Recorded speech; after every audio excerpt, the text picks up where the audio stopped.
is from Biafra's Got Talent. We are letting Biafrans know the reason why we should remember those who gave their lives for us, those who died, that we may live. You died to end my suffering. You died fighting for my freedom. Your blood is the seed of redemption. You are my inspiration. The deed no longer them, military shots at them. 70, we remember them. 2016, 38 May, memory still lives in our mind till today. Wonder why they refuse to publicize the genocide. The world media turn blind eyes to our plight. It's time to arise, land of the rising sun. Let's rise one more time, let's rise. Yo, we will never forget our fallen heroes. Those who gave their life for us. Onitsha massacre, Ipocha massacre, Aba massacre. We remember you. Alright. Tell them I got that day. Remember when me tell you say I got that day. Yeah, I remember that one that called us a Bruce Mero. But the way you go like a Papa Nuku. But then the way you me tell you what I look pandi, what pandi Samiro, me tell you what I day. For me that all and the rest of man I tell you what I do. Me never give up, me tell them heroes, I want to promise you something today. We must fight together, no retreat and no surrender. We must hold them down till the end of time. The most important thing is that we will restore Biafra. May your soul rest in peace. I look up to the sky with tears in my eye. For other Biafrans and for freedom had to die. We will never forget you as the days go by. You are always in my heart, you'll never be apart. They fought for our freedom, they died for our freedom. They fought the Nigerian soldiers in the war front, without food, without guns, for our freedom, for our life, for our own good, for our children. We love them, our heroes, we want them. My heart bleeds when I saw them slain. Where will I be now if not then? They will remain indelible in my heart forever, forever, forever, and ever, and ever, and ever. We serve in your plantation, and the way you paid us back with your bloody starvation. We bled in our history that the death of my people is a mystery. No going back to get to a victory.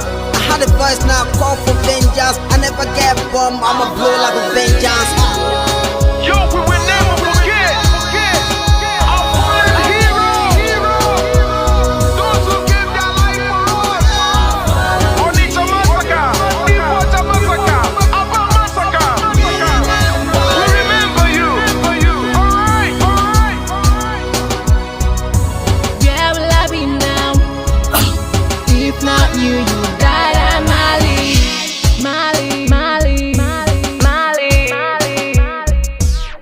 They were starved to death because of our freedom, and they paid the debt for our freedom. Flag high for those that died in the genocide, fighting for you and I. There is pain in the heart, we bleeding inside, tears in the eyes, so I'm falling heroes. This is for my fallen heroes. Give them a motivation, people. It's like I'm looking at myself in the mirror. Cause to be a cast, I need to be a nurse. If we did not retire, They paid the ultimate price. They died for me, for the freedom of my unborn child. We live for the legacy. Yo, we will never forget our fallen heroes. Onitsha massacre, Ipocha massacre, Aba massacre. We remember you. Alright. Yo, we will never forget our fallen heroes.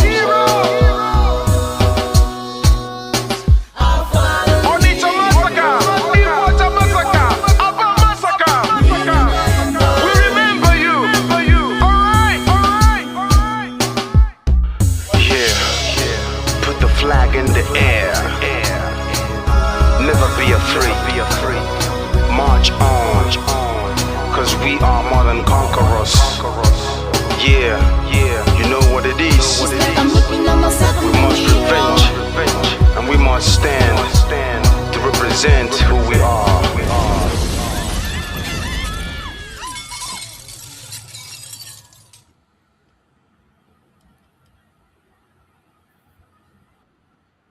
Fight on, brave boys, fight on, heroes of our fatherland. Pursue the enemy, harass him, destroy the invader. March on, brave boys, now that victory is in sight. March on and hasten the disintegration of the enemy already set in motion.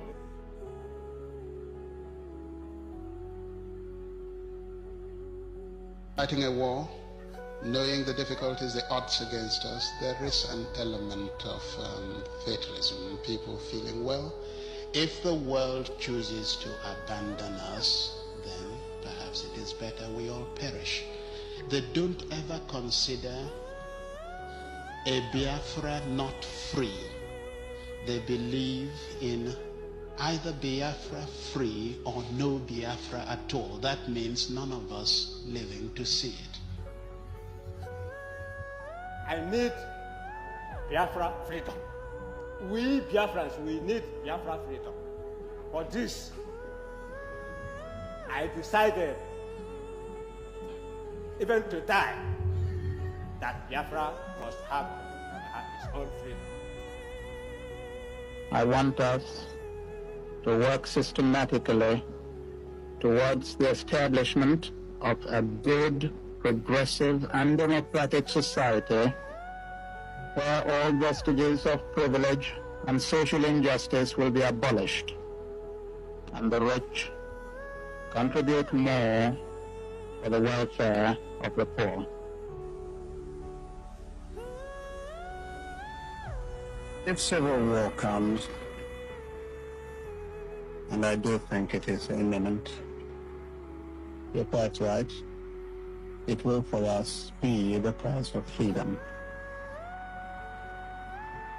Our people here have for a long time been prepared for this eventuality, and I am confident of their readiness.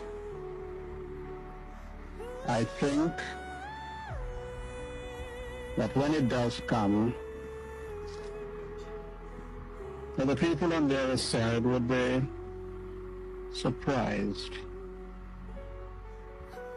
as to what they're going to get. And I'm confident that it will not last long. We'll surely come out as a nation because we're fighting a just cause. Even a little child on the street will tell you this. We shall never go back to Nigeria again. God's grace will surely emerge as a nation. And so, as far as this war continues, we'll fight to the last man. This is what Biafra is, the end of the journey for a persecuted, massacred, pursued people. We have made all attempts at a democratic resolution of this crisis. I have offered open elections, plebiscite. I have offered just an open carte blanche suggestion, anybody who can find a democratic way of finding out the wishes of the people, let him suggest it and we will go for it. Another Savior, holy, holy, holy, holy, Adimebujuku. Another Savior, holy, holy, holy, holy, Adimebujuku. Another Savior, holy, holy.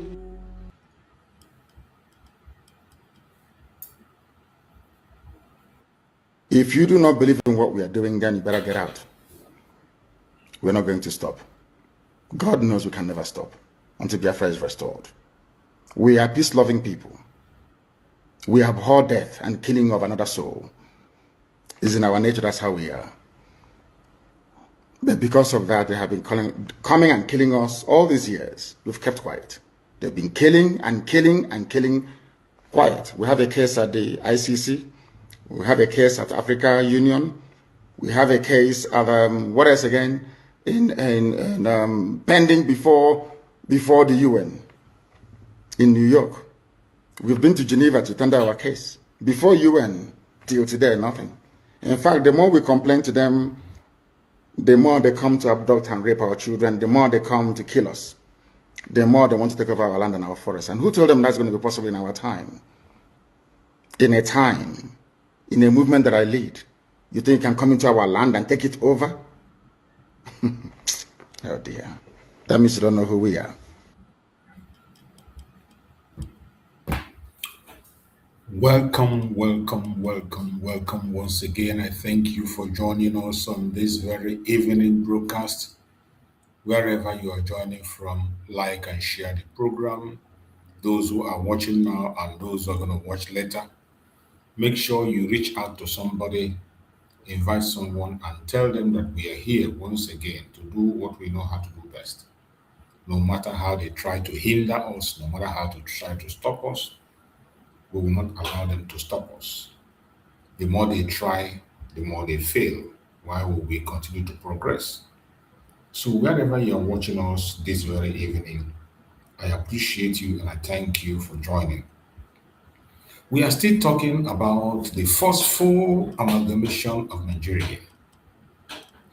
We are still talking about an entity that was held together, just like we discussed in the morning, by force.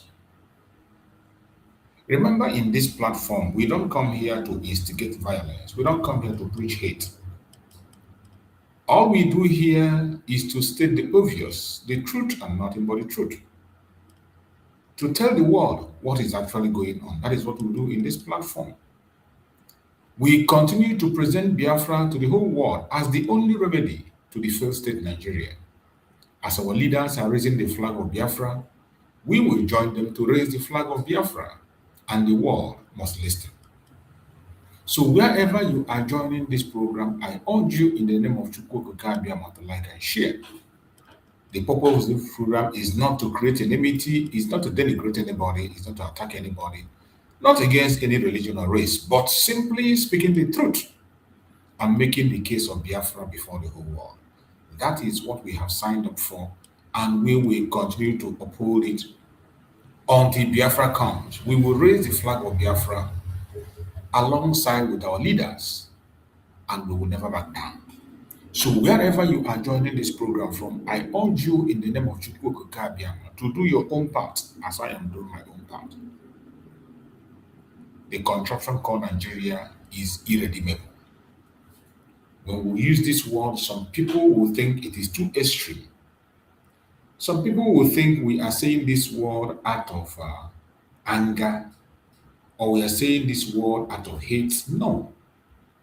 Everything we are speaking is the truth and nothing but the truth. We are saying what we are saying out of concern for humanity.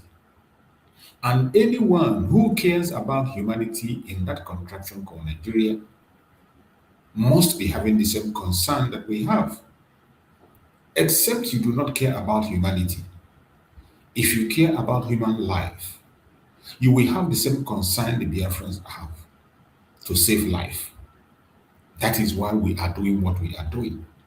That is why we are shouting, crying on different platforms every day to save life. Because human life is meaningless in Nigeria. Every day you go to their news, it is one kidnap or the other, insecurity from right, left, and center. And the government itself is not having matter. In the case of the government, it is about fraud, stealing right, left, and center. Every headline in Nigeria is tragedy. And if you think you can wish that away, it's not going to happen. You think you can pray it out, it cannot happen. People need to take action. What action needs to be taken? It is for everyone to go their separate ways. Everybody needs to be allowed to go their separate ways so that they can create a community that they want. Those who want a caliphate should be allowed to have their caliphate. Those who want a monarchical system should be allowed to have their monarchical system. And those Republicans, like the Biafran, should be allowed to practice their Republican system. This is all we are asking for, and it is not too much to ask. It is a genuine request made out of genuity. Nigeria is not one. In Nigeria, there is no nation building, there's no nation project, there is nothing like nationality. Nigeria is not a nation. There is no single pursuit of a singular agenda or mission for the country. It is everybody on his own. The Northerners are pursuing a different agenda, the Southwest is pursuing a different thing, and the Southeast is pursuing a different thing. In such a country where you do not have a common interest, there is nothing like national interest in Nigeria. There is nothing like national interest, and there will never be. How I wish everyone, including those who are pretending to be having protests, can channel their energy to disintegrating the Zoological Republic and allow people to be who they want to be. Those who want to be run by terrorists, allow them. Let them have their Islamic states. Allow those who want to be in their monarchical system to be there, and allow the Republicans to go away. Even if Nigeria disintegrated into 6 or 12, it doesn't mean anything. But the most important thing is that you must allow that country to disintegrate. That is the only way protection of citizens can happen. That is the only way the lives will be defended. That is the only way life will have meaning. That is the only way you will have good economy. But if you continue to pretend that you can do anything to change the situation, you are lying to yourself. And I bet you will only help to make it get worse. Every new government that comes in Nigeria becomes worse than the past. And this is the truth. All you need to do is to make investigation and find out what have transpired in the past compared to the present. And you will agree with me that every new president, every new government becomes worse than the present. If they tell you that any government is going to be worse than the government of Buhari, will you ever believe it? But today, you have a situation where people are even praying to have back Buhari. You know, at a time, Buhari was telling you that you're going to miss him, and you thought it was a joke. How can someone miss a clueless person like Buhari? But today, people are even calling for him. I bet you tomorrow, take P2B and PJ, your situation is going to be worse. If you don't understand, go and check from independent to date. There has never been any government that came in place and become better than the past. Check, including the military. There has never been any new government that come in place and become better than the past. Just like they use their famous saying that the best military government is worse than the worst democratic government. In Nigeria, it is not true. It is not true. In fact, it is the military that has the best government in Nigeria. They are the one during their time that things were much more better. People even trusted themselves more, unlike today. There was this kind of kidnapping during the time of the military. What is happening today cannot happen and will never happen and did not happen. But today, you see what Nigeria has become: a war zone. Nigeria has become worse than Somalia. And the worst part of it is that corruption has become the order of the day. Corruption have been legalized. Corruption has been fully legalized in Nigeria. It is no longer something that people do in secret. Wherever you are as a Biafran, it is time to join us and raise the flag of Biafra. Just as our leaders are raising the flag. Join and raise the flag of Biafra. Stop waiting. There is nothing to wait for anymore. Join our leaders, Mazi Nnamdi Kanu and Mazi Simon Ekwanjoko, to raise the flag of Biafra. It is the right thing to do, and the time is now. Every one of us must put our hand together and raise the flag of Biafra. This is the only solution to the calamity that we're seeing in Nigeria today. This is the only solution to the destruction that is going to befall Nigeria. You can continue to wish anything you would and think anything you think. I bet you nothing is going to save you. Nothing, absolutely nothing will save you. Only Biafra is the solution. Wherever you are watching this program, I want you to hang on. Let us go to their media and see the report they have on their media. You know what we do every time when we come? We go into their media to take their report and look for where it concerns us, make use of it, and try as much as possible to present our case. That is what we are going to do. We are going to go to their media, as we always do, and let's hear the information they have in their media. Those that concerns us, we will list it. Those that need to be debunked, we are going to debunk it. And those that are genuine, we will just pay attention and listen to them. So I want you to hang on wherever you are joining us from. Hang on and join us on this very program so that we can hear what they are saying in this Igbo program. It is an Igbo program. You know, formerly this was the platform that Nneka was using to attack Mazi Nnamdi Kanu. But today, that battle has been won. That battle has been won. She can't find her place anymore. After the Handsome gave her, fed her with the same cup she had been feeding people. Ask her a critical question, she disappeared. Let us listen and hear what they have today to present. Barrister Mazi, in a new line. I can hear you, I can hear you. Oh, I can hear you. Can you hear? Yeah, I know you go from out to Toma. And all. I mean, or to in a Mado. Basatara, behind a Basatara, Mazi Nnamdi Kanu, Natu. Ebaway, Borombora, I always see nke a bụ isiokwu ọbụ na bụ isiokwu kedu ihe mere nke a ji wee pụta ife. Oge ndalụ ndọma ndị na-ege Igbo ndị na-ege ntị anụ ekene onye ọbụla. Ịma na ndị ebe ma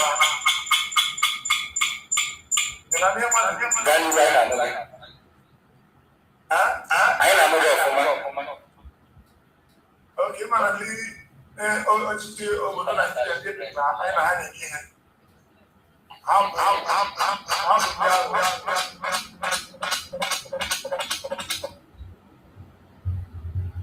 Hello. So, ịma na ha ma na enweghị kesi mana ndị na-ekpere ndị gọọmenti ikpe ịma na ha chọrọ ihe a ga-ebido na napụta gọọmenti ego.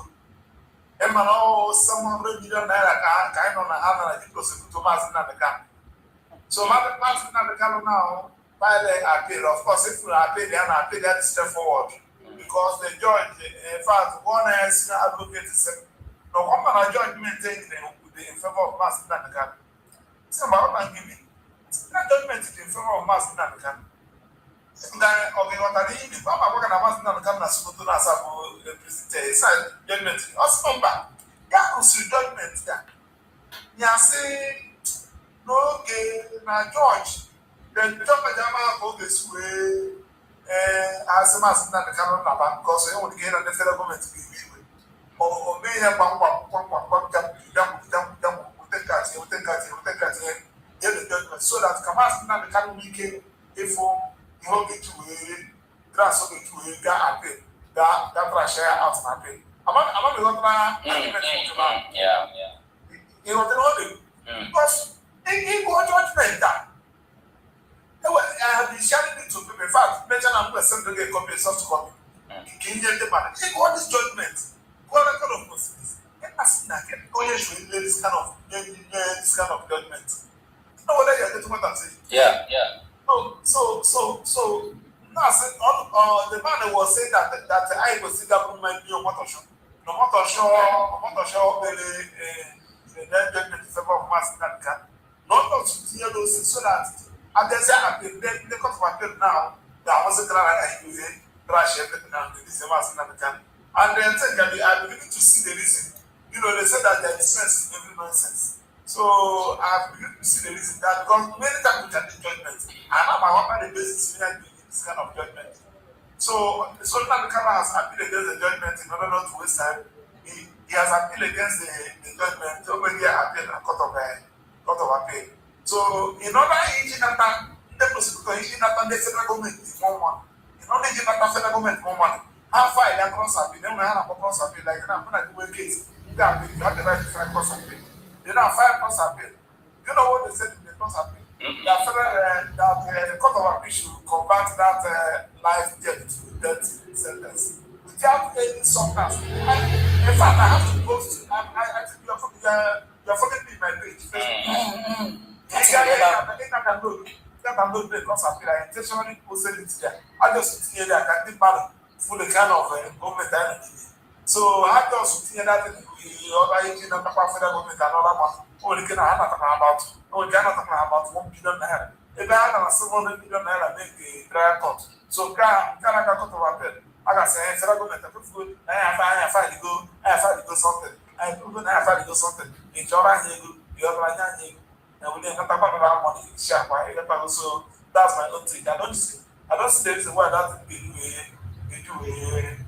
a problem. Barrister Masala Para. Ekiri na Facebook. Kwa n'ụbọchị abụọ gara aga, enwere ihe nọ na-ekwu gbasara okwu a. Enwere ebe ibutere na Mazi Nnamdi Kanu gwa na ụlọikpe mkpesara ahụ gawara ugbu a apịl na ọ ga-ejide aka ya kwuchitere onwe ya ọnụ nakwa ndị ọzọ ga-eso ya na biko ga-edobe ka njụọ gị. Ọtụtụ ndị apụtala ma katọọ Mazi Nnamdi Kanu ịga n'ihu were aka ya na-ekwuchitere onwe ya n'ụlọ ikpe. Mgbe e kwesịrị inwe ndị ọkaiwu ndị ga-ekwuchitere ya ọnụ karịa ịhapụ ya ka ọ gaa n'ihu were aka ya na-ekwuchitere onwe ya na nke adabaghị adaba.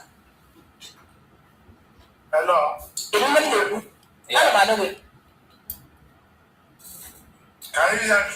Barịsa a na-adị ihe na-ekwu na n'elu m.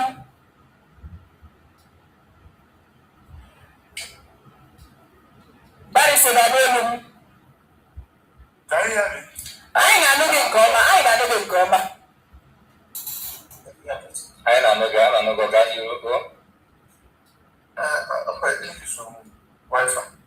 Gaa n'ihu, anyị na-anụ gị. Ị na-anụ ya? Ị na-anụ ya?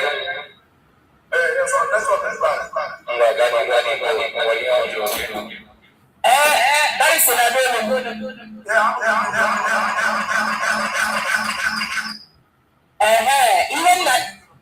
Oke, ịghọta gị ihe m chọrọ mba gaa n'ihu. Gaa n'ihu.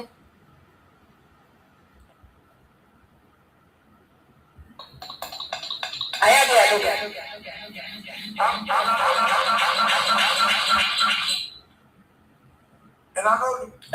Gaa n'ihu. Anyị na-anụ gị.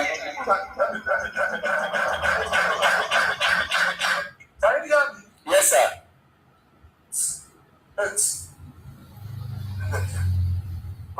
Anyị na-anụ gị. Gaa n'ihu. Anyị na-anụ gị. Gaa n'ihu. Anyị na-anụ gị. Barrister Maxwell Okpara.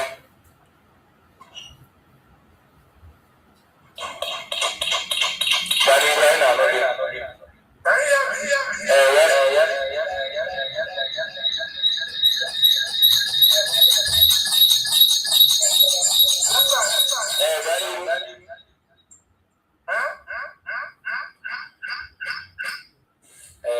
Ọ bụrụ na n'anya a na-enwe isi aka mgbakọ si metụta ị na ihe anyị na-ekwu.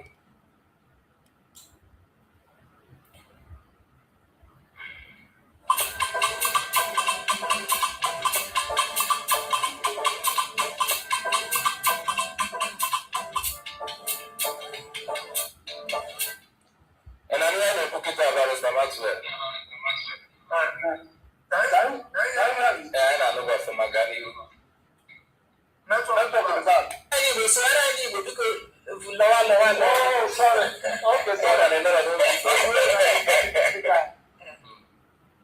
So ebe ọ sị na ya tụrụ iji aka na-anọchitere onwe anya ya na ụlọikpe.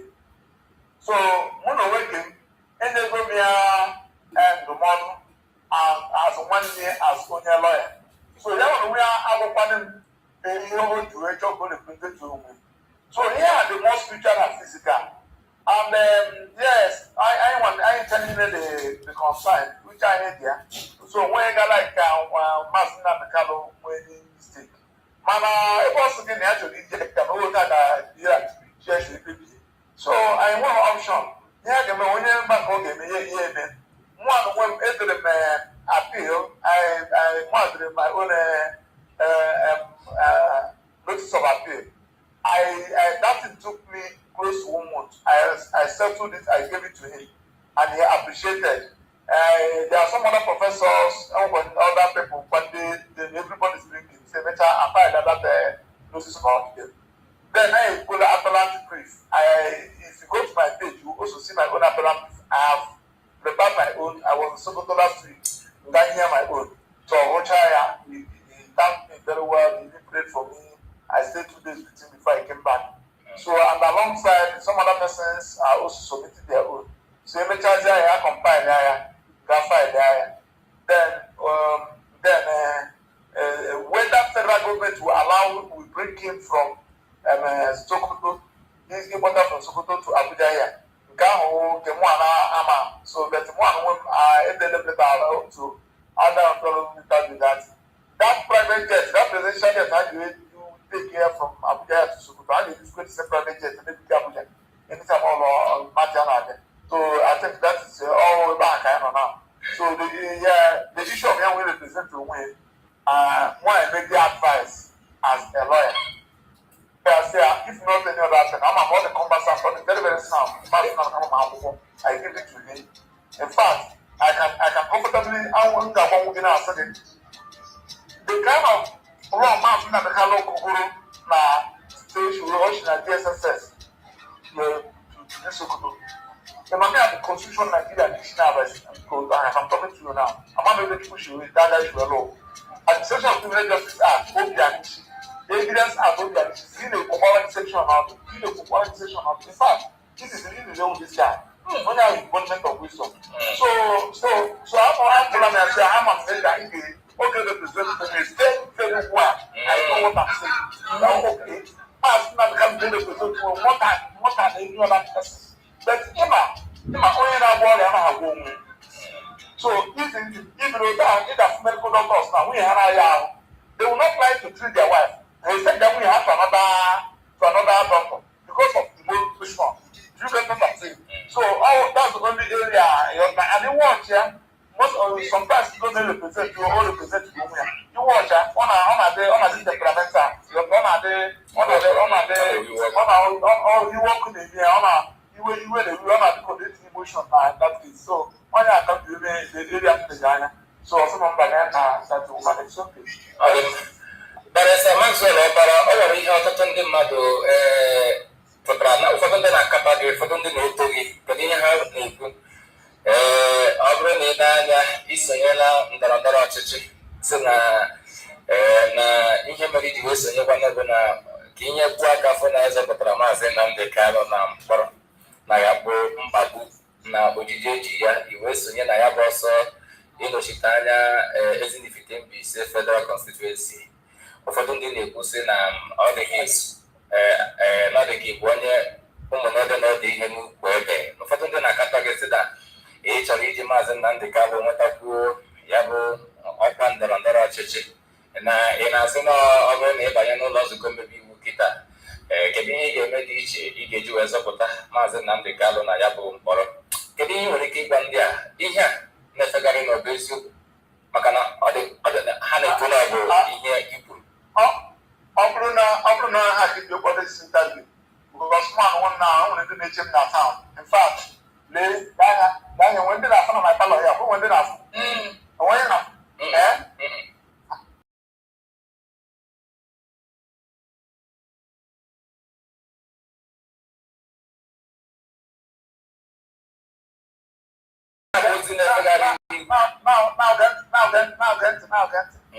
I'm a very busy lawyer. I'm feeling well. I'm a rich man. Let's go. Let's go against room. Spreading down something in your okay. Now listen. I'm listening very carefully. I'm a senior lecturer with very fast university. Because Nara just see the barrister. Okay. So I'm one nkuzi man. No la mahadum veritas university na faculty of law awụ onye ode akwụkwọ ana m edekata akwụkwọ m na-esele eselụ akwụkwọ m onweghị 3 months akwụkwọ m na-anaghị dị up to 20 million naira wait just hold it there anwe ha na-akpọ article I'm a very good and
If you do not believe in what we are doing, then you better get out.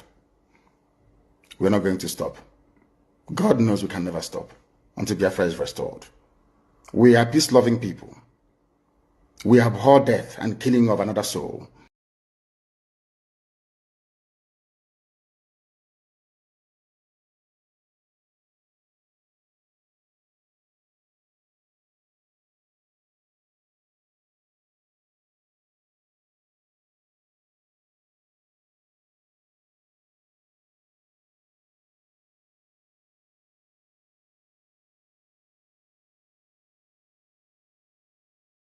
Fight on, brave boys, fight on, heroes of our fatherland. Pursue the enemy, harass him, destroy the invader. March on, brave boys, now that victory is in sight. March on and hasten the disintegration of the enemy already set in motion.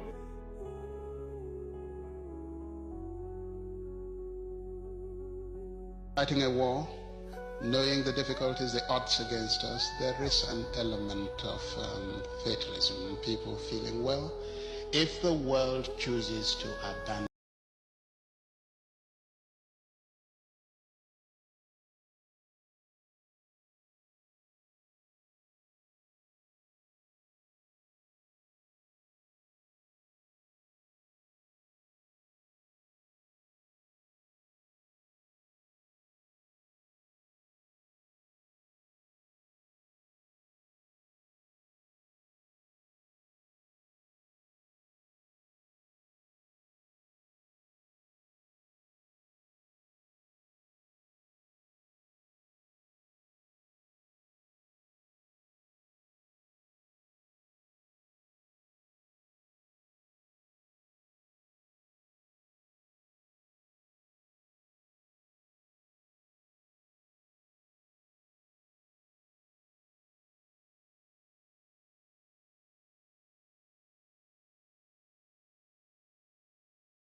Let me put it like that.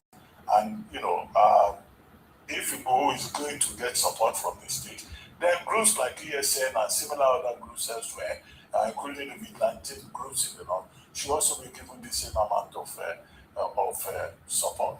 We just hope that this emergence of these groups trying to help. What you're talking about right now, we have been tracking your conversation.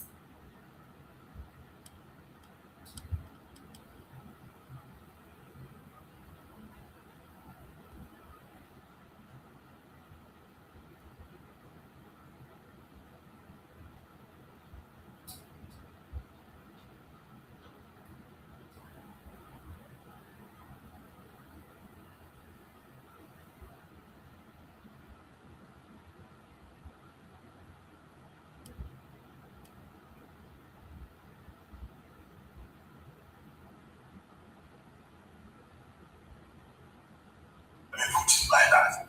And, if Igbo is Fight on, brave boys, fight on! Heroes of our fatherland, pursue the enemy, harass him, destroy the invader. This amount of support. We just hope that this emergence of these groups trying to help. What you're talking about right now, we have been tracking your YouTube live feed, and of course, Leke and 3 stories are dominating your timelines this morning. At number 1, at large, in Bayezin Hills in Abuja, the operation is not yet complete, and the commissioner is calling on the public and hospitals to report any suspicious gunshot wounds cases immediately. The pressure is on. Dr. Mati, good morning. How are you this morning? Good morning, Ayomide, our president. Good morning, Rufi on fire. Of course, you know how excited I'm about with this win, because what did I say? I'm on Omolopa. Congratulations to the. Translate. Yes, I know what's Omolopa. Yes, policeman's daughter. That's from Omolopa. I'm good. Yes, why not? Proud, really proud. I'm proud of the Nigerian police force today. And in another major security breakthrough, this time in the southeast, the DSS and the Nigerian army have raided 2 separate ESN armories in Enugu State, recovering a rocket launcher, RPG warheads, AK-47 rifles, grenades, hundreds of rounds of ammunition, and most alarmingly, NYSC uniforms and lanyards. Security sources say the raids followed planned attacks designed to create the false impression that terrorists had invaded the southeast. Now, is the detail that demands the most urgent attention. So just these people are evil. Nigerian media, their government, their police, their army, and DSS, they are all the same. These people are working together against the Biafrans, against the Igbos. They are all working toward the same agenda to destroy our men. But I bet you they will never succeed. They can try for all they care. They will never succeed. ESN was planning to disguise operatives as core members. Imagine. Infiltrate communities undetected. Imagine the narrative this idiot is creating. Yes. And this discovery confirms the threat is real, armed and calculated. Now, credit to the DSS and the Nigerian army. Nigeria must remain vigilant. I want to tie in all the insecurity stories together before we discuss. And now, in Kogi State, where I highlighted earlier, 2 developments making headlines and generating reactions. Terrorists swarmed government secondary school in Kababunu local government area of the state on Wednesday, riding on 40 motorcycles, killing 3 people, including the school's vice principal, a 70-year-old man, and a 6-year-old child.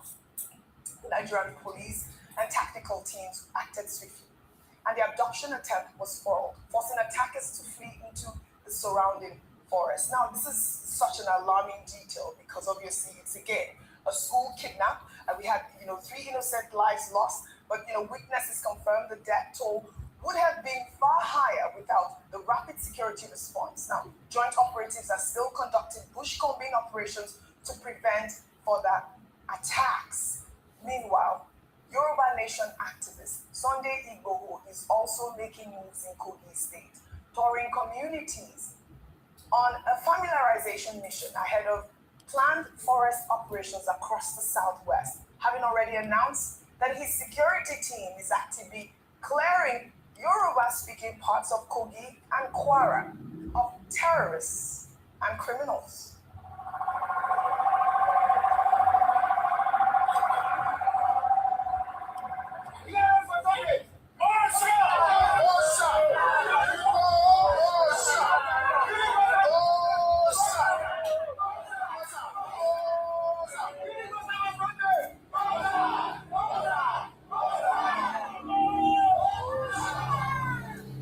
Now, Dr. Abati, two different approaches to insecurity, one state, and the battle to rid Nigeria's forest of criminality is intensifying. I'd like your thoughts, to begin with Sunday Igboho. I mean, we've always called on, community-led approach to this sort of insecurity. I don't know what your thoughts are on. I want you to pay attention to the way he would describe Sunday Igboho. Popularly known as Sunday Igboho. Mm-hmm. He came into public prominence in 2021 when he said he was going to, rid Yoruba forest, Kogi Kwara of forest marauders who were kidnapping and killing people and causing mayhem.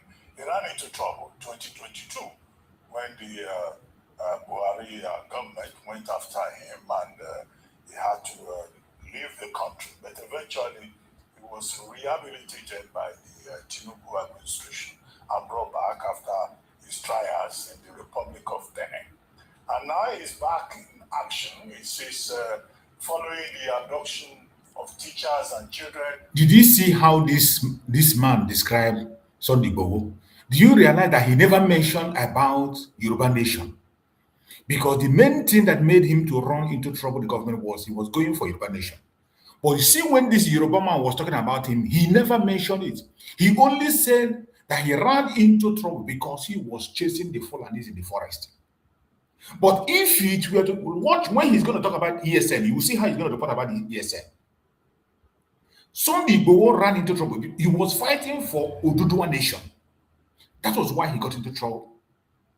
But this man have forgotten about that. He's now saying that he was only trying to get Yoruba land rid of the terrorists. And he eulogized that, and now he is now working for the government. But when this man reports about Mazi Nnamdi Kanu, you will see the wickedness, the anger in these people. These people don't want us in their country. The media, their government, the military, the police, they don't want us. They are part of the people. They are a group of people trying to make sure they bring us down. And anybody that is an Igbo person, you have not seen this, you are mad. I pity you. I pity those of our Igbo people who are still talking of Nigeria. Look at what somebody is saying in their national TV. Just wait, we will get to when he talk about ESN, then you will understand. Listen, see how he described Igbo. He never mentioned anything that has to do with Oduduwa nation again. He never mentioned it. But these are the people that convicted Mazi Nnamdi Kanu because of brokers he made. These are the people that are supporting the conviction of Mazi Nnamdi Kanu. Even when Igbo was seen with gun, Sunday Igbo was seen with the gun where he was going. Sunday Igbo was seen with gun. But Mazi Nnamdi Kanu was not seen with anything. But this idiot was supporting the conviction of Mazi Nnamdi Kanu. But today, he's the one now promoting Sunday Igbo and not mentioning anything about the Yoruba nation he was fighting for. That is why people say that they were never serious. It was all a game. It is becoming more clear. Let's hear him. Noah, by the way, 3 weeks later, still in captivity from Orire local government of Oyo State, he has now declared they launched the establishment, the formation of a group called Iwekun Security Network. Iwekun, that would be like Amotekun, really, leopard. Since we don't have tigers in Africa, it means the tiger of the tail of the leopard's tail. And it says they are now operating in parts of Kogi and Kwara State. And the video is just showing us Igbo going on a familiarization tour. Now, the fact that we have groups like ESN, that we have groups like Amotekun, we have a community guard in Benue, and similar groups that are non-state actors, even if Igbo is saying is supported by the Tinubu administration, also speaks to the fact that the state agencies are not, they are overwhelmed. Let me put it like that. And, if Igbo is going to get support from the state, then groups like ESN and similar other groups elsewhere, including the Midland groups in the north, should also be given the same amount of support. We just hope that this emergence of these groups try to help, since the federal government is always calling for collaboration, community approach to dealing with insecurity in the country, that they will not end up as militias, and that they will not end up with a different kind of purpose in the long term. However, I think it's good that we celebrate the security agencies when they do well. The DSS, the police and other agencies, the military, seizing arms and ammunition from the wrong hands. The problem is one of proliferation of small arms and light weapons. And it speaks to the security of our borders. Who are the people who bring in this sophisticated weaponry?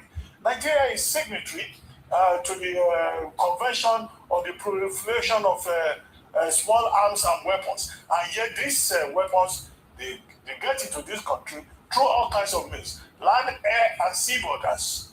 So the very minimum that government can do is to fulfill its commitment to this convention on the proliferation of small arms and light weapons. We're even a member, Nigeria is a member of the regional committee on that. But that committee, has continued to fail, especially with regard to Nigeria. And to the example of Ahmed Sanusi, the FCT police commissioner, I think, yes, he's commendable, he spoke very well. If, his statement fits the rhetoric, it fits the facts that he put across, I think that's commendable. Ahmed Sanusi was saying, we decided to take the war to them, but the war is so close. That place he mentioned, Mazi, is in Kubo area of Abuja. So there's one confirmation there that these terrorists, these bandits, they are right inside Abuja. And so he said they got intel, again, underlining the importance of intelligence. And he and his men decided to go there and wait for them for about 5 days, he said, and that they were proud to do it. And when the bandits showed up, they gave them the chase. They killed some people. They said some of them were wounded, and they rescued some victims. So it shows proactiveness. That's the underlining word. It shows gallantry on the part of Ahmed Sanusi and his men. And he spoke about leadership. That he decided to lead the war, he calls it. Yes, that's an appropriate word. It's a war, because he wanted to motivate his men. And you see, after they succeeded and they were singing and dancing in the rain, Ahmed Sanusi himself is not one of these pot-bellied commissioners of police or DPOs. You see that he looks fit. So it's a good advertisement for the Nigerian police force. No pot-bellied, very fit, and he will even engage with his men. And they all look fit. This is the kind of thing that we would like to see. Because the Nigerian army is overstretched. The armed forces are overstretched. I will argue that we are using our armed forces to do police work. Can we support the police, encourage them, empower them for that, so that they can fulfill their objectives under the Police Act of Nigeria? Thank you for that. Sections 1 to 4. Very clear. Very robust analysis. And I'll say again, kudos to our Nigerian security agencies, the Nigerian Police Force, the Nigerian Army, the DSS. This morning, Nigerians are celebrating with you. Well, you know what, Ayo, Abuja came to a standstill last night as activist Martin O'Shea, popularly known as Very Dark Man, led a massive protest to the Air Force Base, demanding an immediate end to the nation's insecurity. BDM, who arrived at the Nnamdi Kanu International Airport from China, was greeted by thousands of Ratel movement members who took over the airport and the Abuja Stadium overnight. The protesters marched on, chanting, "Tinubu must go." Let's take a look.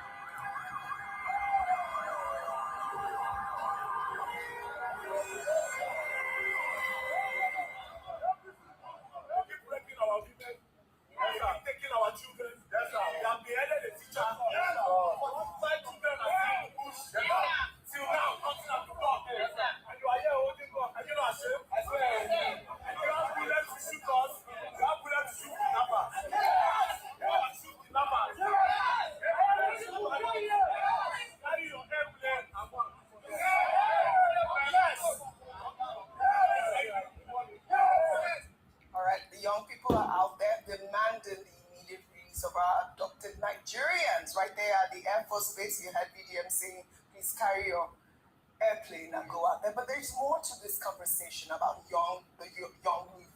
Your thoughts? The soul of Nigeria right now lies in the hands of the young people. We've often talked about what the status quo is now and how, unfortunately, the older generation have not really done well in managing Nigeria and taking us to the promised land. And why do I say young people? Their vigor, their passion, their energy, their intellect, their manpower. Nigeria has a large population of youth, of young people, and so this is important to note. But beyond the protests, which I understand, and in Nigeria, VDM and the other Nigerians who are there have a right to peaceful protest, and as you can see, this was largely peaceful, just enunciating the hardship, the insecurity in the country, and even calling that if the president is not able to manage this, then he should go. But beyond this, OG, we've often talked about the importance of your PVC. Correct. Your vote. One man, one vote. It's been said that based on the numbers of registrants for the next election, the young people are going to decide largely who will emerge because they make up the majority of the number of registered voters currently. However, there are some people who are making a lot of noise and a show of this, but they don't have PVCs. They're not online. And as Dr. Bato often say, elections are not won on social media, not on X, not on Instagram, not on Facebook, not on TikTok.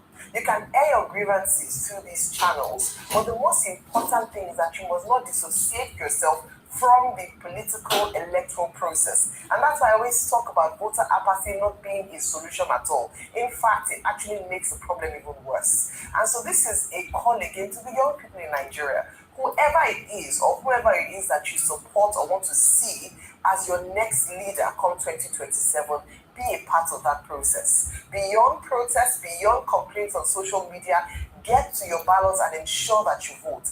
And this is also highlighting, I've gotten a number of tags and messages around difficulties in obtaining or getting their PVCs, that INEC hasn't done well in that regard. And so this is also a public call to INEC.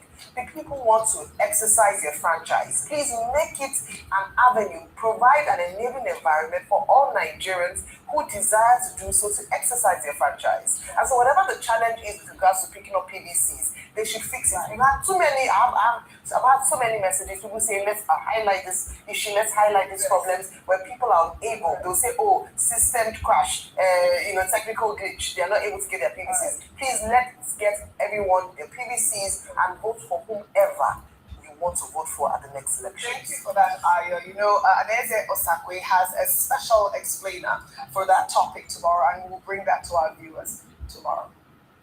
Now, this story is like something out of a movie. A private aircraft missed its approach at Asaba Airport on Wednesday morning, and instead of aborting the landing, it touched down on a concrete roadway still under construction in Ogwashuku, with 4 crew members on board. But here is where it gets even more alarming. Shortly after landing, the aircraft took off again, straight to Lagos, without any regulatory clearance. Let's take a look. Boy, this way where our they walk go. It miss in track go. Boy, that's about airport. The lady only go to land for road with the construct.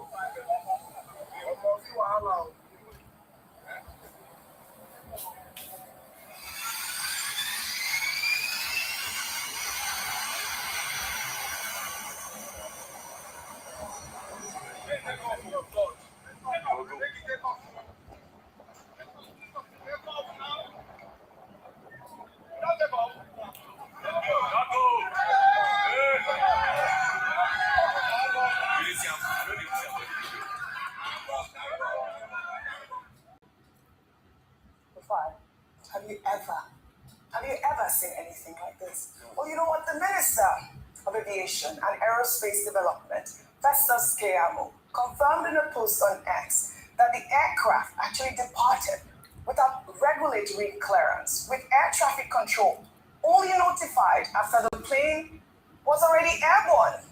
Keyamo added that the NCAA has since grounded the aircraft, suspended the operator's permit, and placed the crew under security custody.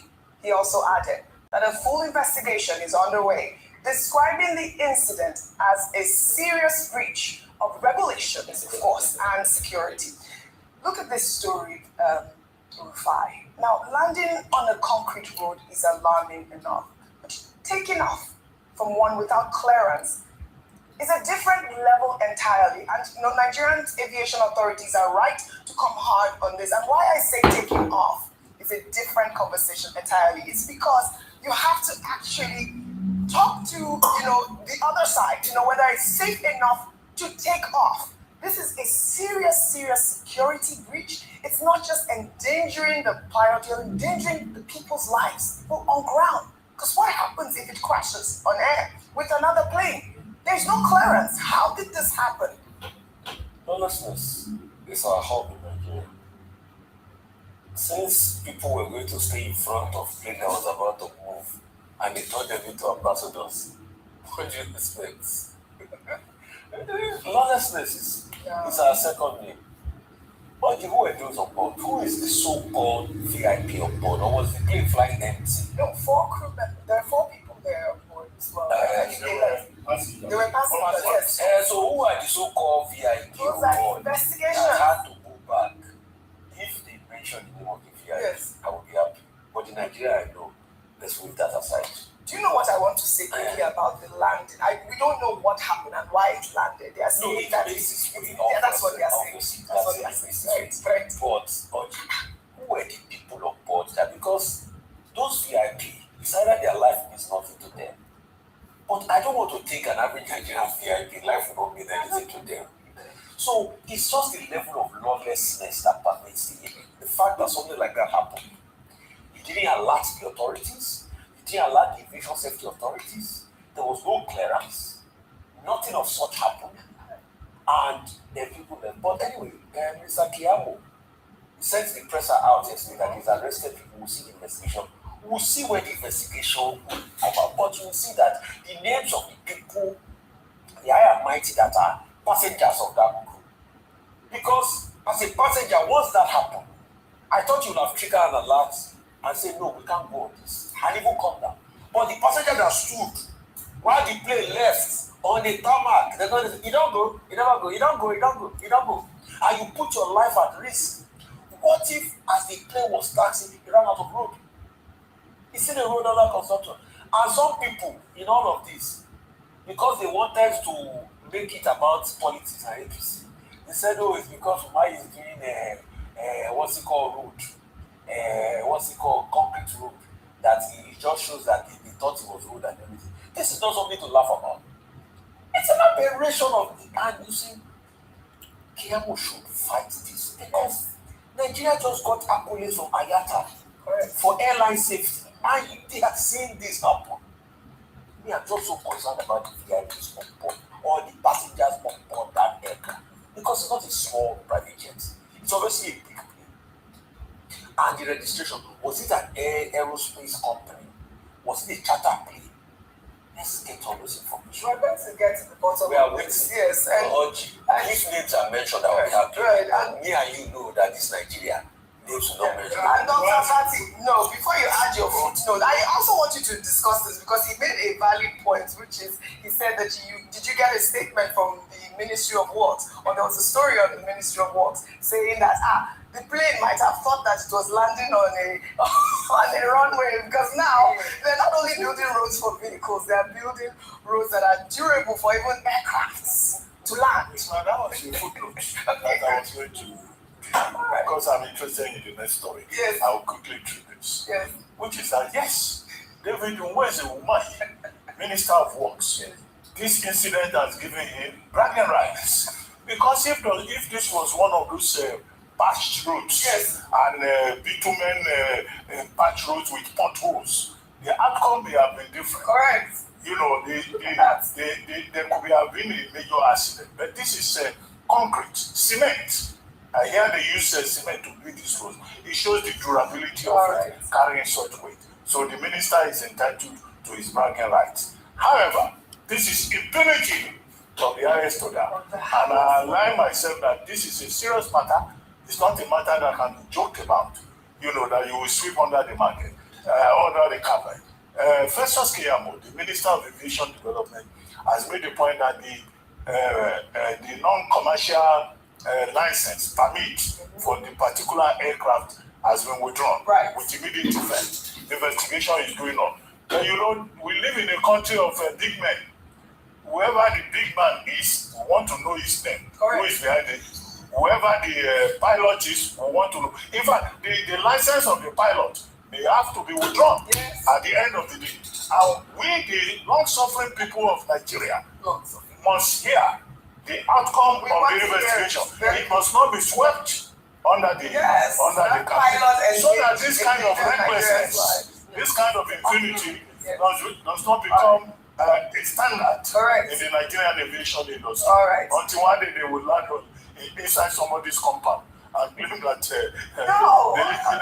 they saw that the person has a large compound. Unacceptable. But you know, the NCAA has grounded this aircraft. Very good. It's grounded. So we'll follow up on the investigation. Let's now head to the Senate, where Edo North Senator Adams Oshomole got into a dramatic, fiery interaction with the former financial officer of the Nigerian National Petroleum Company, Umar Issa, where he called for the immediate arrest of the NNPC's past group CEO, Mele Kyari. Well, according to Oshomole on Wednesday, Kyari must be brought before the Senate Committee on Public Accounts, dead or alive, to answer questions about what happened to 210 trillion naira in unaccounted funds between 2017 and 2023. That's a good. NNPC has no reputation.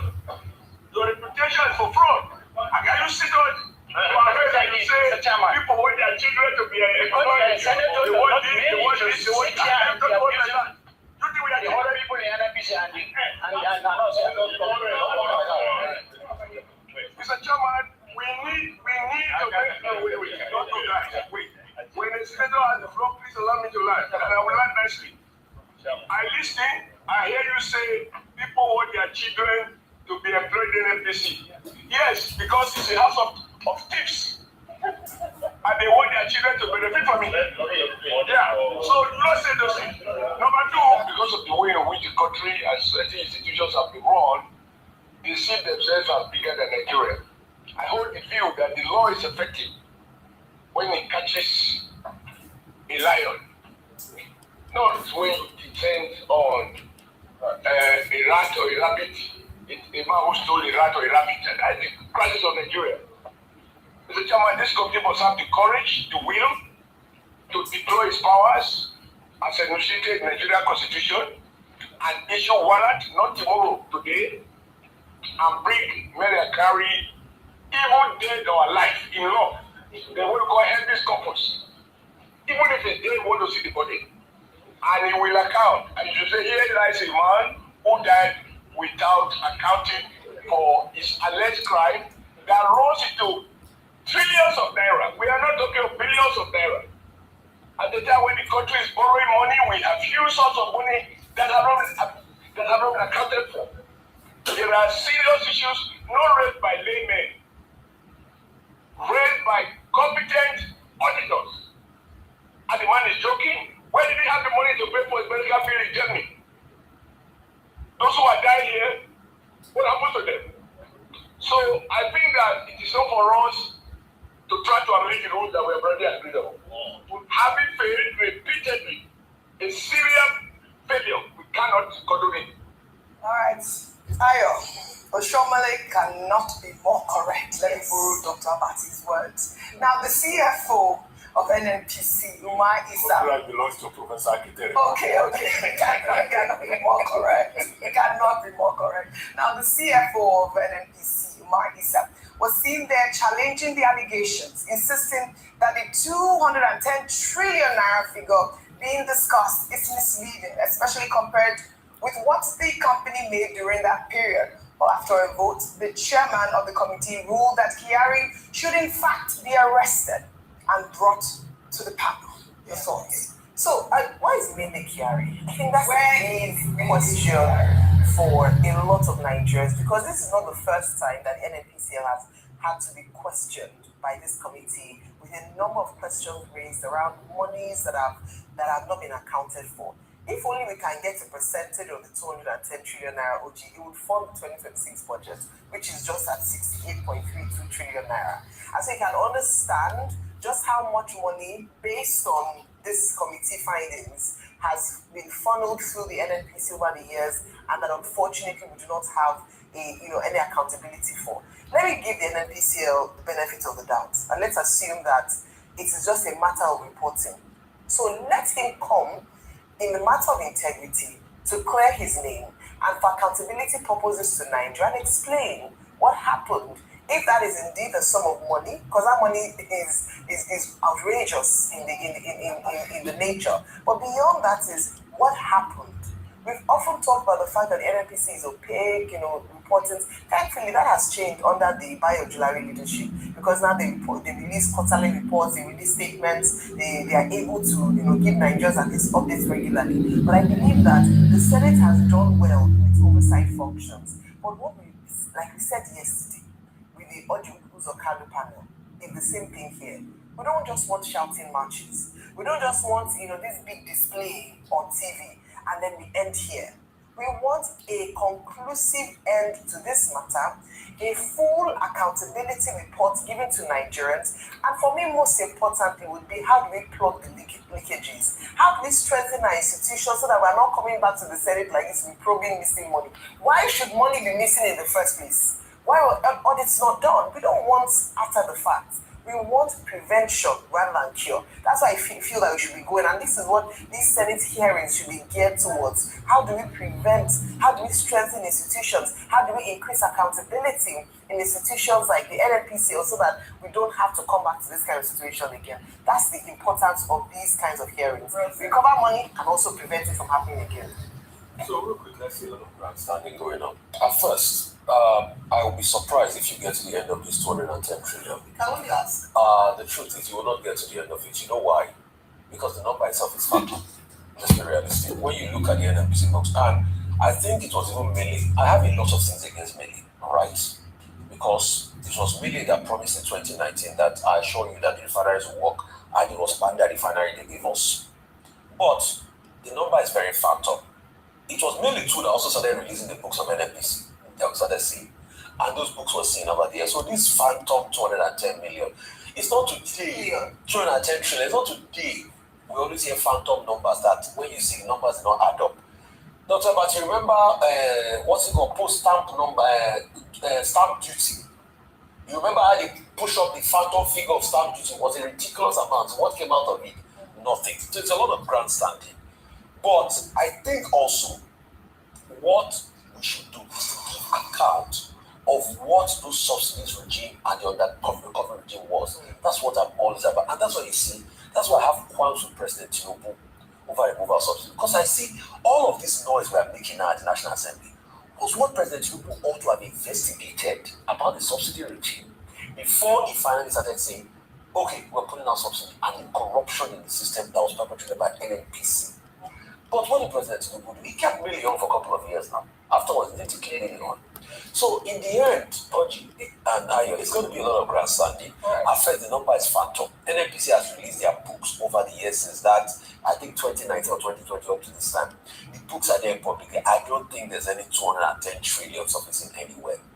And I will be surprised if that 210 trillion exists. All right, Dr. Bati, you know the drill. Under your time, it was how much? $20 billion, did they say? Did the money ever come out? That the CBN said that the NNPC was not $20 billion. From there, when the audit came, how did the number come? Did it not release about 10 billion at some point or 5 billion? So it's not really phantom numbers fly around in this country. But we need accountability. Very quickly, I got asked a question. She said, where is Millie Kyari? That's the right question. I think this newspaper already answered that question. I think in yesterday's paper, when there's a story about the arrest warrant that had been issued against the former group managing director of NNPCL.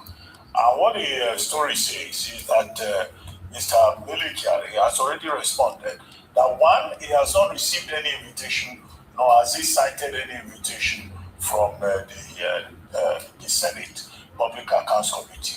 But now that they have brought up the matter, he had written on May 11, 2026, the story says, to say that he is attending to his health abroad, that he is receiving medical treatment abroad. I don't know where the money comes from. No. I'm just saying that he will be able to make himself available at any time that he's in the country and that he's not on the run. The second thing that the Disney story stated is that, look, Mr. Kyari said, in fact, nothing untoward happened under his watch, that instead, he met an organization that he turned into a profitable enterprise and that he will be ready to defend himself whenever he's back in the country and he will make himself available. Another person, the former chief financial officer of NNPC, Umar Ajia, I think the story is also in the papers. Umar Ajia is his name. Now, he has also responded to say that as the chief financial officer, he has whatever documents that they can ask for.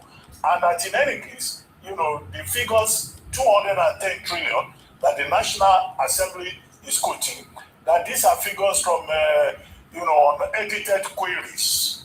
And that he said categorically, in what I read, that there is no money missing. In fact, Umar Ajia went a step further, that he is personally calling on the EFCC and the Nigerian Financial Intelligence Unit, NFIU, to investigate thoroughly, their tenure under Milikiari, and then they will find that there is no money that is missing. So we have two sides of the story. Senator Oshomole, who seconded the motion about all of this inquiry, they said everybody is a thief in NNPC, and that the reason people want their children to work in NNPC is because NNPC is a house of thieves. Well, that may fall under the category of group libel. I don't want to imagine that everybody working in NNPC is dishonest or corrupt. After all, one or two or three of us will have some people there that we know are just trying to live a career. Our Sunday OE is there. I'm doing honest work. So group libel, has its own limitations. But the single senator was speaking out of emotion, and he received wisdom that some Nigerians, after all, some people on this table, use the word that some appointments are juicy, some appointments are lucrative. And that is the biggest problem here. It's the Nigerian the appointments and the politics and the price we all have to pay as Nigerians, because it is so enticing to be in these positions. People just want to steal. But the lack of yes. I mean, but the Senate has spoken. They want to arrest Milikiari, dead or alive. Now to politics. Publisher. Hey,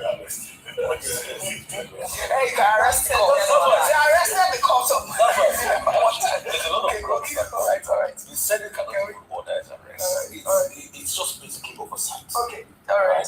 We have to move on. We have to move on. Reply. There was another story that we actually highlighted in our headline about the fire that broke out in the Senate. I believe Senate Asokwo actually tried to put down fire, but the alarming part of that story was that there was no water, no fire extinguisher. Come on. No drinks. Seriously. They were laughing. Were they laughing? Some were laughing. No, it's scary, but no, that shouldn't be.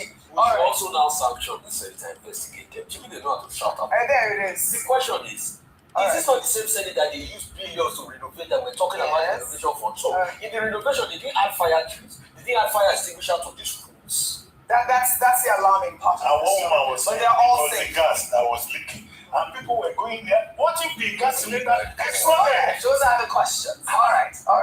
I'm glad that they're all safe, but there needs to be, correct measures in place to avoid this sort of catastrophe. Now to politics. Ovation publisher and ADC chieftain Dele Momodu has publicly nominated himself as running mate to ADC presidential candidate Atiku Abubakar, releasing a statement titled "The Attraction of an Atiku Momodu Ticket," arguing that this combination would represent the perfect blend of North and South experience and modernity, veteran politicians and technocrats. Dele Momodu also declared that the 2027 race will be a straight battle between Atiku and Tinubu, describing it as the battle of the titans, and predicting that any third force, including Peter Obi's NDC, would lack the firepower to upstage either of the two elder statesmen. Let's take a look. Peter believes that he has convinced himself and his voters are convinced that he is the only Messiah in Nigeria. So, my relationship with him continued. I knew that he may not agree to be big. Because if you are already convinced that I is superior to his former vice president, there is nothing anybody can do or say to him. All right, Atiku is yet to announce a running mate since clinching the ADC presidential ticket. But Dele Momodu positioning himself publicly is a bold move. However, Nigeria's political history tells us that self-nomination rarely lands as intended. The bigger story here, though, is Atiku's VP calculation. And whoever he picks will say everything about whether the ADC can truly challenge President Bola Ahmed Tinubu in 2027. Dr. Bati, I know that Dele Momodu is your good friend. I'd like for you to just quickly touch on this story. I said on this the first time we mentioned that story, that Dele Momodu is interested in running, in the running mate of Waziri Adamawa Atiku Abubakar. And I said it is a very legitimate ambition and that he deserves the support not just of his own community, which is the media community, because in this business of journalism, I've been around here, writing here and there and speaking since 1985. Journalists are their own worst enemies. We don't support ourselves while we end up promoting other people. And I think he deserves the support of his own constituency. And he has the experience. He has been a presidential candidate before, and he has also helped to promote other politicians. Yes. However, the decision as to who to choose as a running mate in politics rests with the candidate himself, based on calculations. I've seen comments that this will ensure not and balance. This will also ensure generational, balance, and this will also, strengthen the Atiku ticket. But at the end of the day, every man is entitled to his own ambition, and it is for the candidate to say, well, this is the candidate that I choose. But should Dele Momodu, emerge either as a VP or in any other capacity, I think that he will expect and he deserves, the support of his own colleagues in this context. That's important that we will have if he emerges. But it's still a question of if, because journalists will learn to promote themselves. You people are always chop. I think that's your word. Chop means that's talking without substance. But I think that we try our best. Give us more credit. It's supported people was a concert. Yes, we are pushing our own. All right, fantastic. This will be an interesting race. It will, I think so. I mean, when it talks about the permutations, what made the 2023 race exciting was the third force. And I believe that we might even have a third, I'm not sure about the fourth force, but the third force in this race as well. I think it's so very to see that it would be a two-horse race. I believe that the race is, the field is wide enough. And we have Mr. Donald Duke from the PRP as well in that race. So let's see what will happen in 2027. The 2027 race is on. Now, earlier on the show, we told you we would read your comments. And so let's take a look at one reaction on the Kogi school attack. This is from Dr. Egede on Leke Leke. He said, the attack on the Kogi school is not just news. It's a warning. If states don't act now to protect our schools, we will raise a generation with learning phobia instead of learning passion. Our children deserve classrooms, not coffins. This has to stop. And that was a very strong tweet. Thank you very much. Classrooms, not coffins. Learning phobia. That is for me the biggest takeaway from that tweet. That's what our children don't deserve that. They need to go into the classrooms feeling safe. And mothers need to be able to feel, mothers and fathers need to be able to feel safe taking their children home.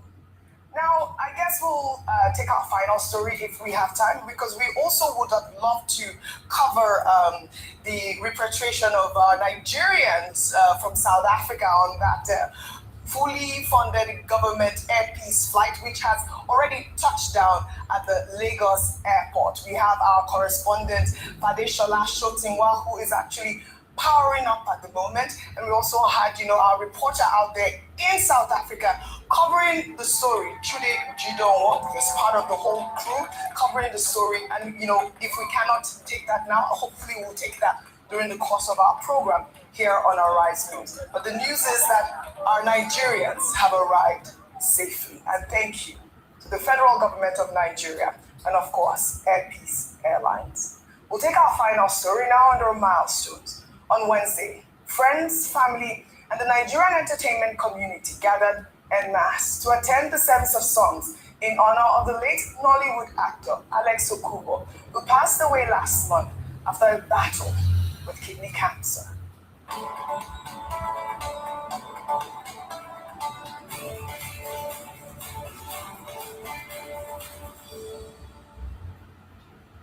Now, the service of songs marks the official start of Okubo's funeral rites, with mourners gathering at the Monarch Event Center in Lagos, dressed in all white, as they collectively remembered Okubo's life and legacy.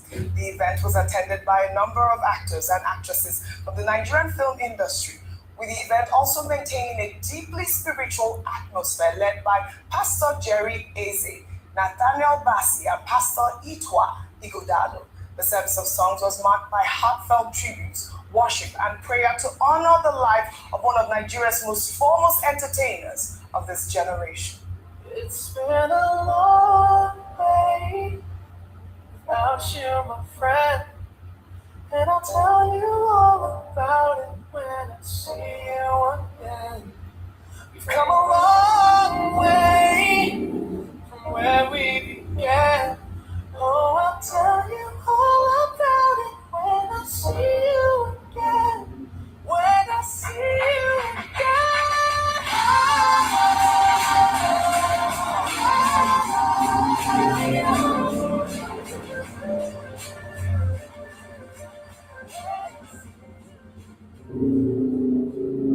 Gone too soon, 40 years old, and so continued to rest in peace. I think it's also good to see the entertainment and Nollywood community come out to support this really, really great gentleman who lost his life suddenly with that kidney cancer disease. Your thoughts, Rufai? Do you want to say something?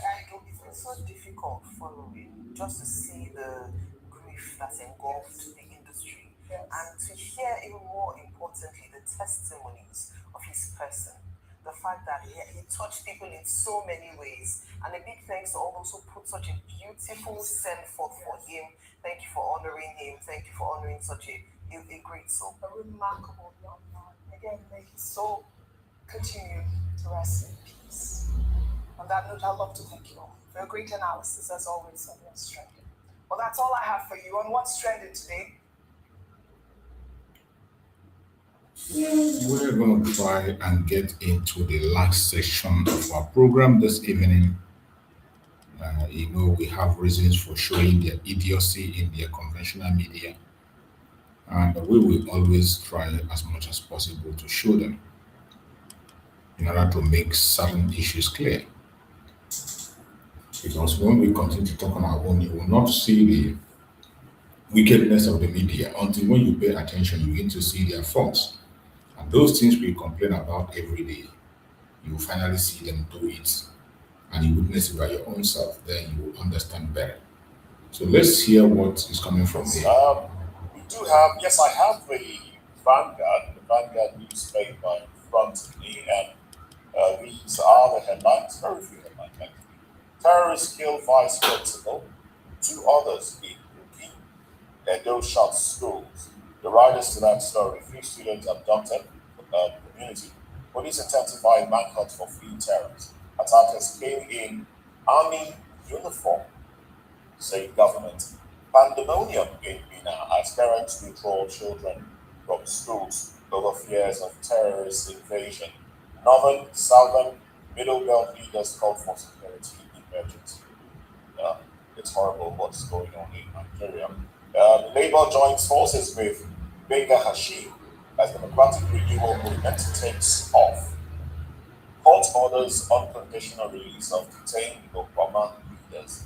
And then on xenophobia, 268 Nigerians arrived from South Africa today.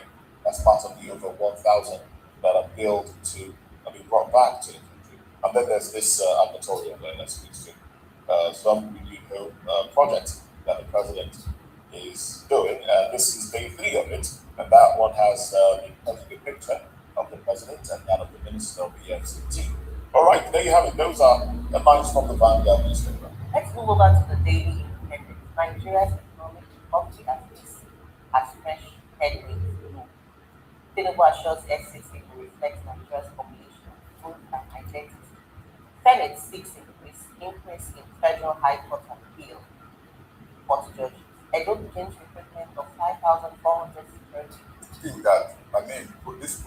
The Nigerian government also has a restaurant.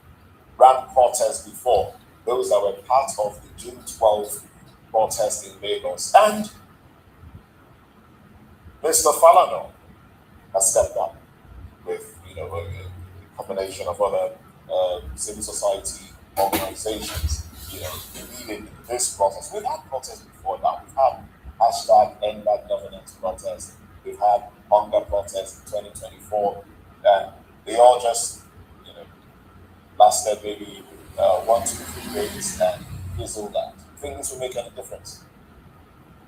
Thank you very much. I like the fact that some veterans in the business of protest have been co-opted during this protest. The protest is strong considering the existential condition of Nigeria. And in recent past, protests have not been well articulated, result-oriented, and what have you. I think the present circumstance offers an opportunity for this protest to achieve results. I wouldn't want a situation where, this protest would be, by 12 noon, it would fizzle out. Probably because of lack of coordination or the coercive nature of the states that will make it impossible for them to achieve their goal. And the Nigerian government also has a responsibility to respond to the protest, because we are supposed to be practicing democracy, where if protesters come to the government house or parliament or wherever, there should be a top-ranking member of the administration that will come out and take their protest, take this kind of statements that will really suit the nerves of Nigeria. But what we see in recent times is impunity. People don't just allow them to protest and all that. That is not, too good.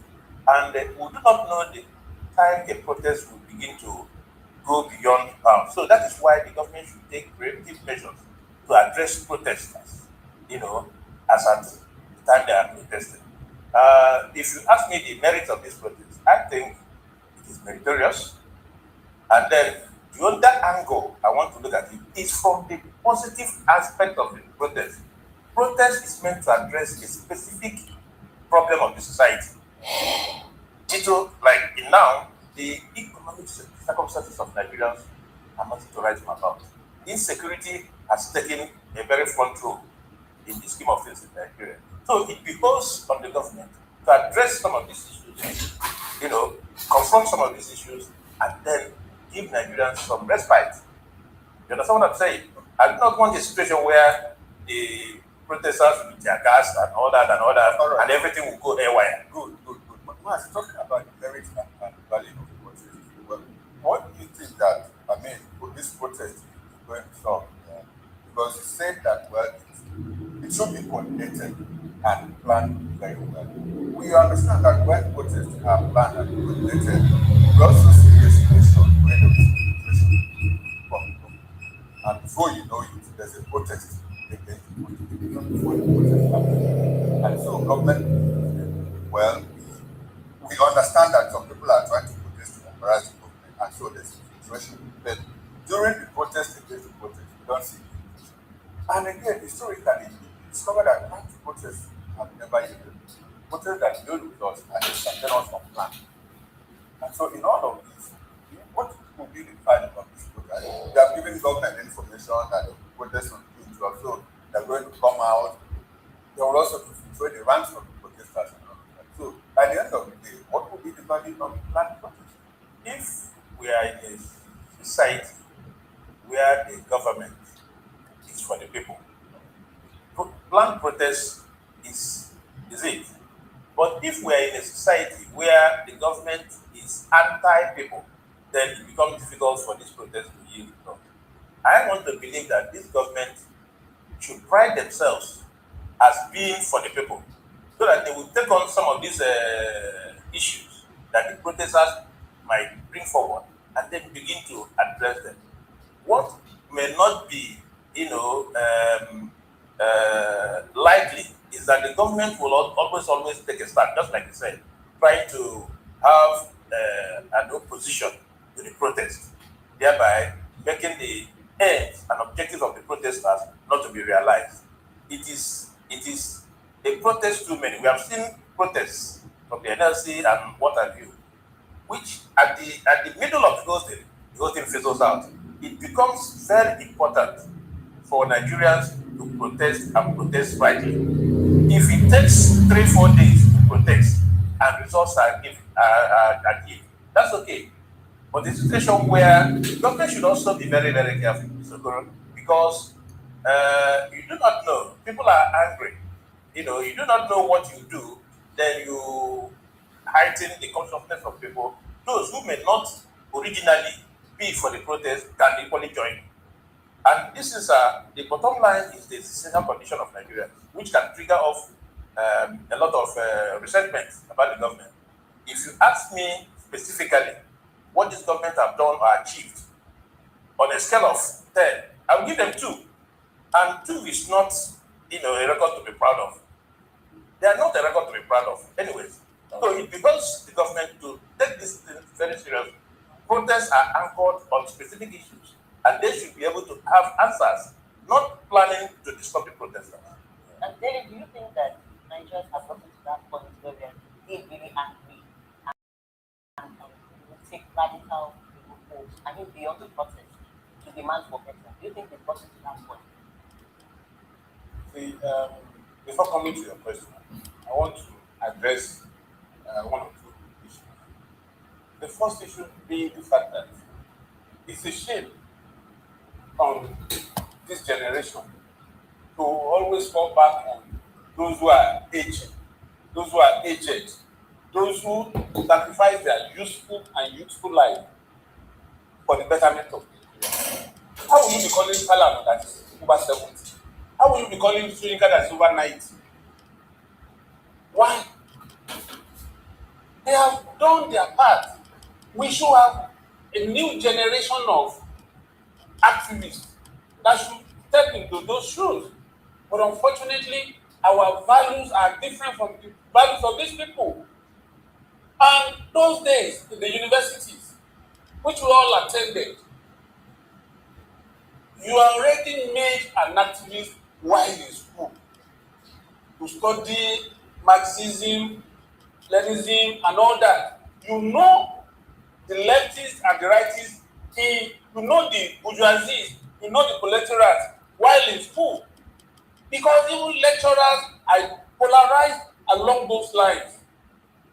And you have a rich history from where you can decide to pick a mentor among these people.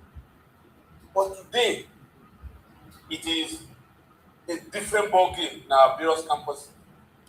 Those who are the laws of the manual in the campuses are cultists, Yahoo boys, and all the rest. So, where are you going to get a replacement for these people that are aging? It's not. I think you just painted a very great picture because it means that from 20, 30 years, even less than from now, we may not have a generation that can maybe really stand out. Organize. So what can we really do at this point? Because and like you said, you highlighted a lot of points, including the evolving value, and it doesn't seem as though it's going to get better anytime soon. So how can we begin to rechannel the thought process of this youth so that now it has to do with catching them young. Those days in the schools, even at secondary school, you begin to see some touch of, people call it deviance, but activism in some of our mates in secondary school. You know, they will say, no, you cannot take this, you cannot take this. You know? And those people are the ones that are nurtured to universities and outside of universities. If you look at the trajectory of the festival we were talking about, Chima Ubani, the likes of Ransombear Property, some of them are from average well-to-do families, but they decided that they needed to sacrifice for a better Nigeria. So how would you, somebody who does not have a picture of what Nigeria should be, somebody who does not have a picture of where we are coming from, somebody who doesn't have the picture of our historical background in this country, today, call a 35-year-old, he doesn't know anything about MQ Abiola as recent as June 12 is. If you call them out tomorrow now, they will say, we are only on holiday. You see them play football. They don't even understand all of this. Okay, so, sorry, before you address the main question, which yes, I wanted to come to yes, before you get to that question, so that I don't forget. Let me ask you, I think some of the problems Nigerians have is that generation, you know, that campaigned against Jonathan in 2011, 2012. It's that they think that somehow they could be prepared or that they have sympathy with it. And not just calling them out to come to the street and protest, but to give their voices, you know, against what they look see as insecurity, economic decline. Somebody like Enoch Adeboye, you know, I mean, he wasn't an activist, he wasn't protesting, but he used the pulpit several times, you know, to criticize Jonathan, call him, you know, to take charge of insecurity and all of that, and economic decline. But now Nigerians are saying, looks like, no, we are not asking him to come to the street to protest, but he's kept mute. And instead of holding the president responsible, he's now holding the service chief responsible. That is the complaint of Nigerians. I do agree with you, and a lot of Nigerians agree with that too. You don't expect that generation to come to continue, but then they should also, from wherever they are, lend their voice to the fact that where things are not right for Nigeria. You see, let me tell you something. When the likes of Wole feared of activism, they had mentors, and they took it right there. Imagine a civilian without guns, without anything, walking into a national radio station, or at that time there was no private, there was no private radio station. Walking into that is a civilian, even if he has a gun, but he was a civilian. All right, but that's what I encourage that. Yes, but it was never in the military. The whole idea about coup is always military men taking over Radio Nigeria and announcing a coup. But what I'm saying is, we don't have to wait for these people. The youth should take charge of their lives, because anybody that is above 60 today is already on the last lap of the race. So whatever you make of it, it doesn't really impact much on the future of the country. But 20s, in his 30s, in his 40s. These are people that should take up the gauntlet and say, look, enough is enough. There is this guy, I think he's from Edo State, this Peter, the guy. Yeah. Look at that guy. He is student. Oh, he's from Cross River. Oh, is he from Cross River? I don't even know where he is. But I used to think he's from Edo State. Yes. From Abuja. You understand? Look at that guy. Can't we have a replica of that guy in like 20 places, 30 places, coalescing to do this kind of protest? It makes a lot of sense. Then all you need to do is to go back and consult these coalition cars, the Femify landlords, and the rest of them. Say, sir, we want to do this. How best can we do it? You shouldn't be calling them out at this time. They are tired. It's just like a footballer. At a point, you will be tired. Your legs will be tired. And you now become a coach and begin to direct players. That should be the job. That should be the lot of this. Now, coming to your question, I just. I said, are we really tired? And Nigerians getting to that point where we can rise up and really revolt. Have we gotten to that point? We're not tired. We're not tired. The problem which has been so manifest in this administration, that has always been the pattern in the years past. The problem is we are divided along religious lines, ethnic lines. Those fault lines will not make us come together. Today, anybody that is identified as an Igbo man on the street of Lagos, they no longer see him as protesting for good governance. They see him as an Igbo man attacking Yoruba. Now, anybody that is Yoruba, that is part of this protest, their friends and associates, after the protest, they say, "You are a bastard. You are not a bastard. That can be. This is our turn." You know, and as long as those things are there, there's no longer one Nigeria. I said, we want to deceive ourselves. There is no way people can vent their anger in unity. And that is the major problem we have about protest in this country. Mazi, well, you know that typically in this administration, the protest hasn't really brought about its own result. What do you think is the best way and for this pressure group, opposition, perhaps, or civil rights activists can force this administration to do the right thing? Yeah, first, at the level of conception, the idea of, symbolizes failure of government. Because if governments were doing what they're supposed to do, you don't think about protest. Protest is not the best way to, govern a country. But be that as it may, it is where we are now. That for you to do anything, for you to compel government to, act in a particular way, you have to protest. But unfortunately, these protests have not yielded desired results. I said that earlier in my opening remark. But to be able to ensure that protests yield permanent result, protest has to be sustained. And how do you sustain protest? Because part of it is intimidation by government.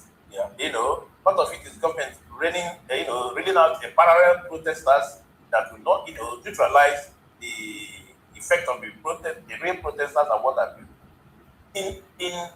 In developed societies, like what happened during the NSAS. NSAS, to my mind, in recent times, is the longest protest we have ever had because it was sustained.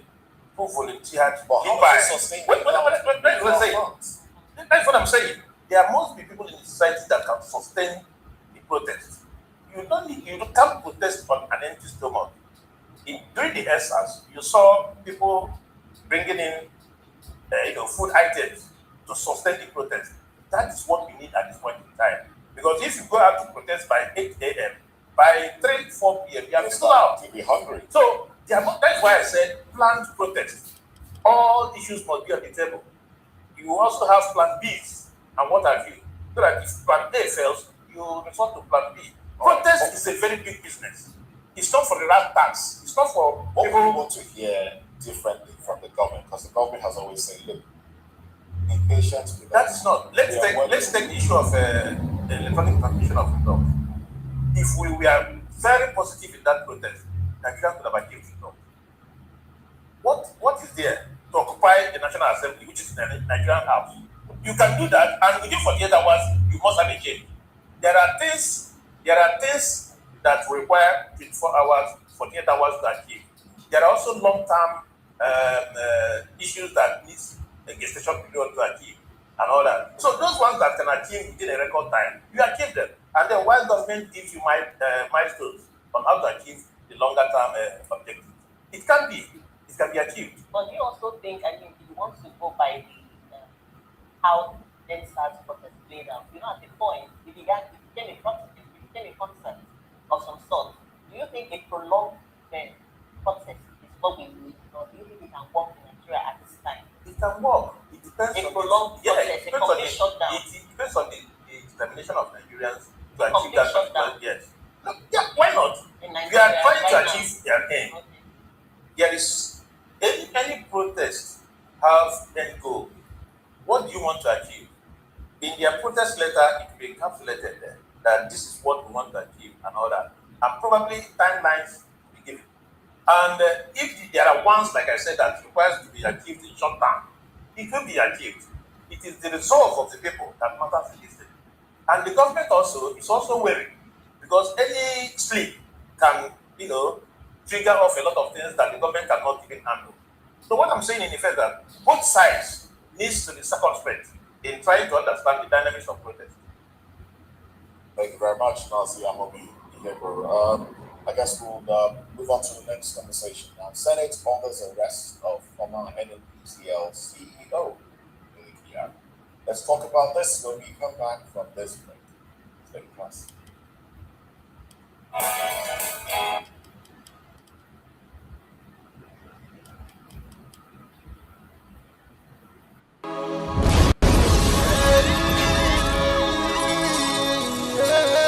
This is from Biafra's Got Talent. We are letting Biafrans know the reason why we should remember those who gave their lives for us, those who died, that we may live. You died to end my suffering. You died fighting for my freedom. Your blood is the seed of redemption. You are my inspiration. The deed no longer them, military shots at them. 67 to 70, we remember them.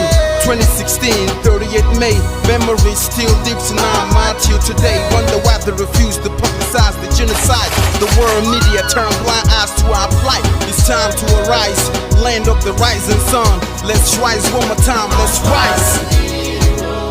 Yo, we will never forget our fallen heroes.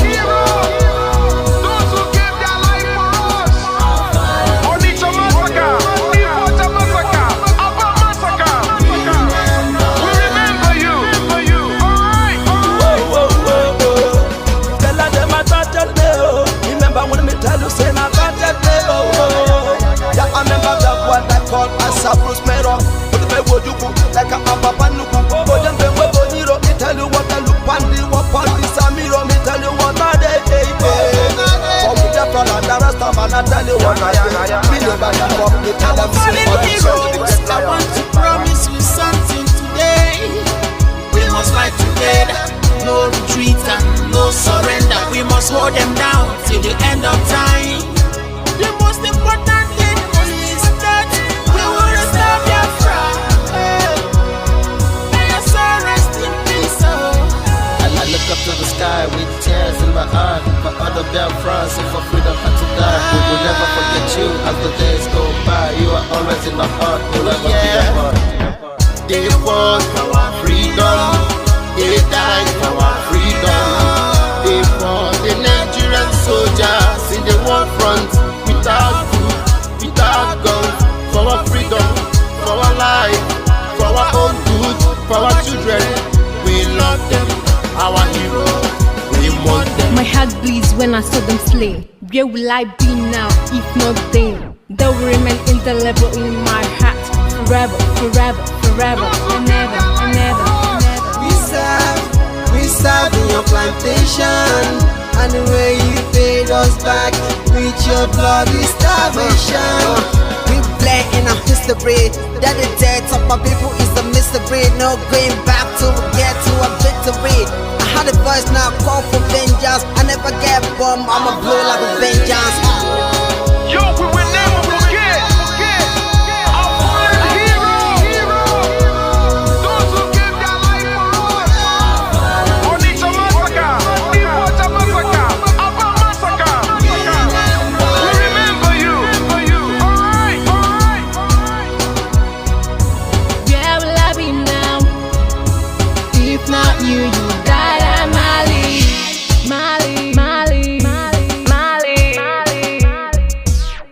They were starved to death because of our freedom, and they paid the debt for our freedom. Flag high for those that died in the genocide, fighting for you and I. There is pain in the heart, we bleeding inside, tears in the eyes, so I'm falling here. This is for my fallen heroes.